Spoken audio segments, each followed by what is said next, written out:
everyone, I am Dr. Karishma Dafle, fertility consultant, Pune. Today I am going to talk about the indications of IVF. So IVF is in vitro fertilization, that is fertilizing the ovum outside the body, that is in the IVF lab. And IVF indications are mainly if the patient has blocked fallopian tubes. So this was the most common indication wherein IVF was done earlier. So if the both fallopian tubes are blocked or they are damaged due to severe infection, or if these tubes have water inside them, then the best way for you to conceive is via IVF. So this was the most common indication wherein IVF was done previously.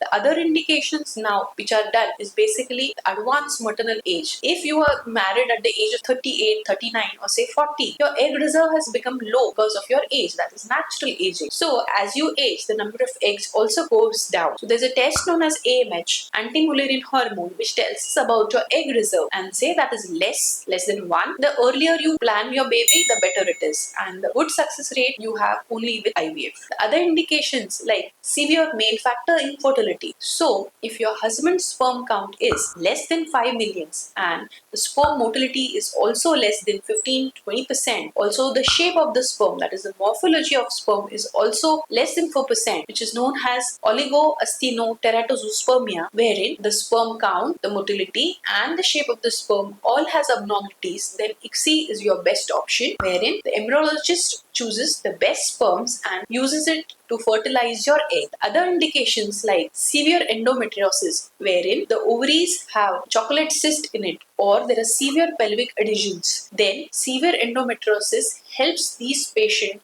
The IVF procedure can help these patients of IVF. IVF can help these patients of severe endometriosis to conceive. Other indications like if your partner has a risk of transmitting any genetic disorder to your child, then there are tests known as pre-implantation genetic screening, wherein the embryo which is formed is tested beforehand to know if that embryo has the genetic disorder.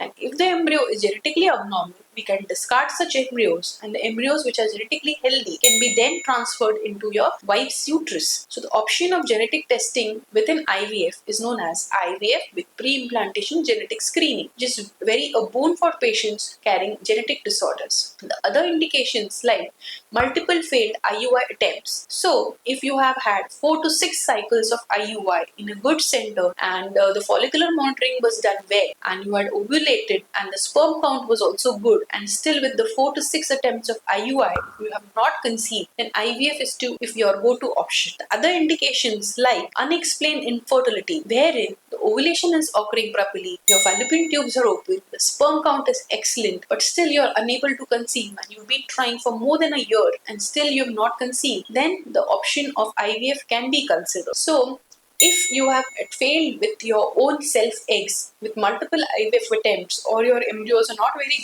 great quality, and if you want to opt for donor eggs, then IVF with donor eggs is your go-to option in case of multiple self cycle failed IVF. Thank you.